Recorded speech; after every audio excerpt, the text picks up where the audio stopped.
Okay. Okay, special delivery, Sol. Special delivery. Ayun, kumakawag yung buntot niya, oh. Ang bilis ng kawag ng buntot niya. Kasi guys, kagabi pinuntahan ko siya dito. Mukhang hindi siya interesado kumain, kaya hindi ko pinakain. Sabi ko, hayaan ko magutom siya para today, day 5, para mapalapit ko siya sa akin. Buha ko dito. So, may food ako dito. Sol! Come here, Sol. Halika. May food ako dito. Ano, Sol? You know? Come here, come here. Come here, Sol. Come here. Eh, pakipot talaga si Sol, oh. Halika na. Oh, may food ako dito. Halika na. Eh, bakit nang sulobos? Okay. Okay, pasok natin dito. Oh, ito. Lalagay ko sa tabi ko. Oh, ano? Nandito na sa tabi ko. Ano? Ayun, oh. Tumatayo na si Sol. Ayan, lapit siya sa akin. Sige, ito, Sol. Ayan. Ayun, very good.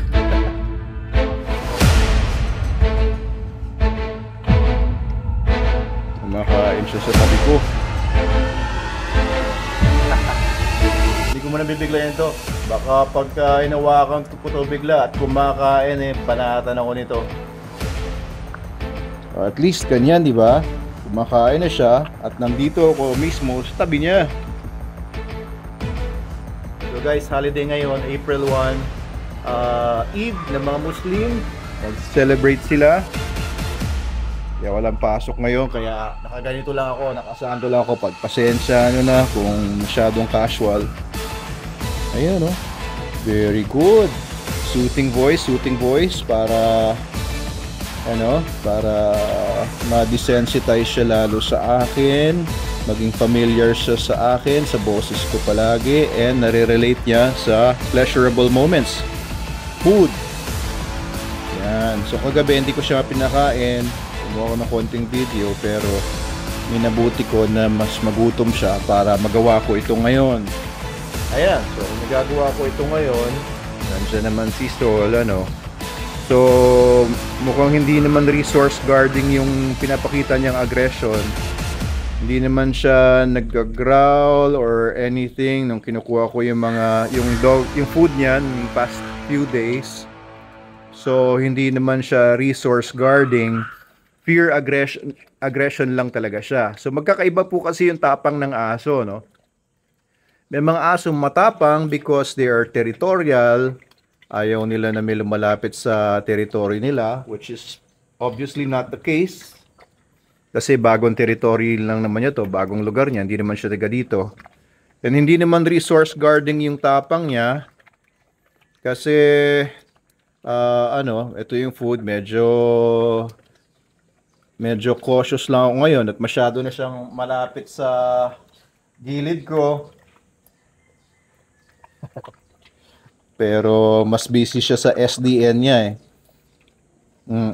Feeling ko mas busy siya sa SDN niya. Tignan ko nga kung galawin ko ng konti yung dog dish niya. So, doon ka banda, Sol. Banda doon ka. Banda doon. Ayun, oh, very good. So hindi naman siya nagalit. Ayun. So ready lang ako nun. I-atras bigla ang kamay ko if ever magpakita siya ng aggression sa paghawak sa food niya. Ayan, malapit na, no, guys. Ayun, oh, sarap na sarap siya sa SDN niya. Very good. Pero kita niyo, oh, nakalawit pa rin yung spine niya, yung ano niya, yung bones niya sa hip. Pero nakita ko nga yung video niya nung day 1, ano, talagang ang lalim ng mga uka ng cuts niya. Cuts. Doon sa mga buto, kita yung mga buto niya kahit sa shoulder niya. Ngayon, kahit papaano nagkakalaman-laman na siya. 5 days pa lang naman siya nandito sa akin simula nung binivideo ko siya. So guys, no, nakakatawa yung ano niya, yung progress nitong si Sol. Ayan, so kung magre-rehabilitate kayo ng dog, syempre, iba-ibang aspects niya kailangan niyo i-manage. Yung health ng aso, yung emotional state ng aso, Ayan, kailangan ninyong tansyahin din kasi iba-ibang dogs, iba-ibang topak, iba-ibang mga ugali. So, una, alamin nyo kung anong breed. Kung ano man yan, native dog, iba ang ugali ng native dogs natin, mga Philippine Aso.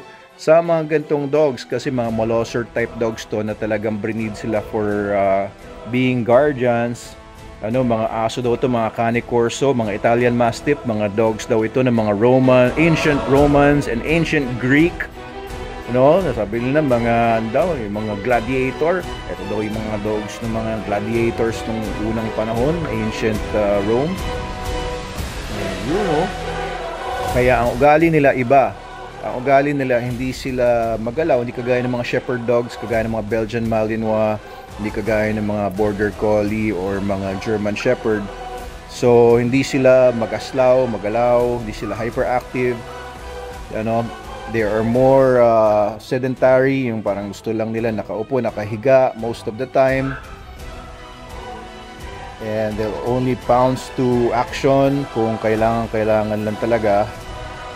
But they're supposed to be athletes din naman in their own right, pero hindi kagaya na kumbaga bursts of energy, bursts of action ang kaya nilang gawin. Kaya medyo dehado din ang mga ito sa Philippine setting kasi in their normal state, kamay ko yan in their normal state, mataas talaga yung musculature nila, makapalang muscles nila, and syempre kapag marami kang muscles, uy, tumalapit siya sa akin, inamoy niya ako, very good, tapos kumakawag ang buntot, that's such a great sign, sobrang ganda nun. Sobrang ganda naman nun, Sol. Paamoy natin kamay ko. Ayaw pa rin niya. Ayaw pa rin amoyin yung kamay ko. Lick mo yung kamay ko. Pwede naman. Ayaw pa rin. Sol. Payat pa rin, no? Pero at least, no? At least day 5. 5 days pa lang. Wala pa naman tayong 1 week, Sol? Hi ka sa fans mo. Hi ka sa fans mo. Ang dami nang sumusubaybay sa'yo. Lagi pinapanood yung video mo. Kita mo yan. Kawawa talaga yung katawan ng asong to. Pero wala pa namang 1 week. Kaya, ayan, maganda-ganda na rin ang progreso kahit papaano. Lalo na kapag masaya ka na sa akin, Siyempre kapag yung dog ay masaya na sa lugar niya, sanay na, pati sa nag-aalaga sa kanya, mas bibilis na ang pag-develop nito at pag-rehabilitate nito. Lalo na, the best ang pinapakain natin sa kanya, SDN. Walang mas huhusay pa. Dinevelop kasi natin yung SDN, mga 2015, 10 years ago, para sa mga dogs natin sa Manalo Canine, lalo na yung mga working dogs natin. And lahat ng dogs, from puppies, 3 weeks old, hanggang sa mga old dogs natin, ang ganda ng resulta sa SDN. More than I expected, nung dinevelop ko yung SDN. Kasi halos lahat naman ng dog food, nagamit ko na, nasubukan ko na for extended periods of time yung iba.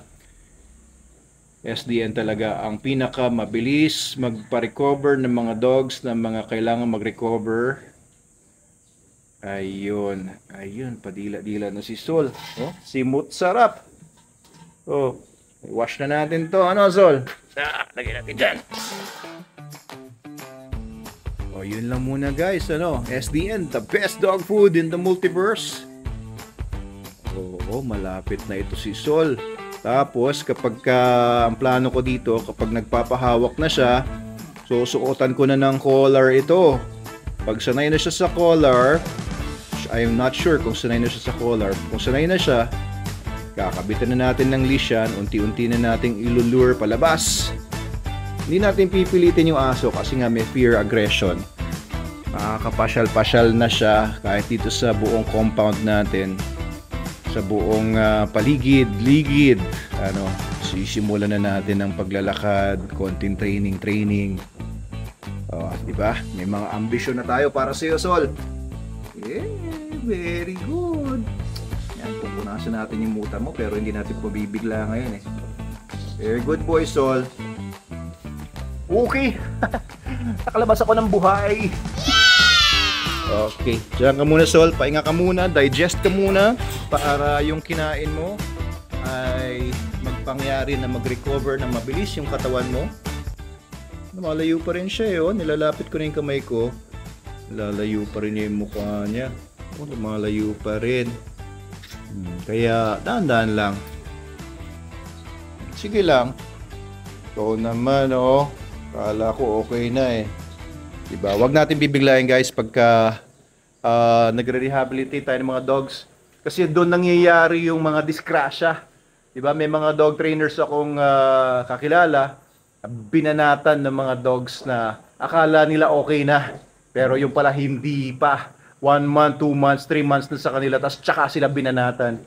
Lalo na yung mga ganitong dogs, ganitong klaseng dogs, mga working dogs, mga bully dogs, mga pitbull type dogs, yan, mga molosser type dogs, ay syempre, animals pa rin yan. Ibang communication style sila, iba yung mga triggers nila. So, ingat lang tayo hanggang sa talagang masasabi ko ng mga 100% na. Sa kahapon, sabi ko 70%, no? Nasa 70% na lang ang aggression ni Sol sa akin. 70% na lang yung workout ko sa kanya. Sa ngayon, I would say nasa ano na tayo? Nasa mga 45%. Ayos.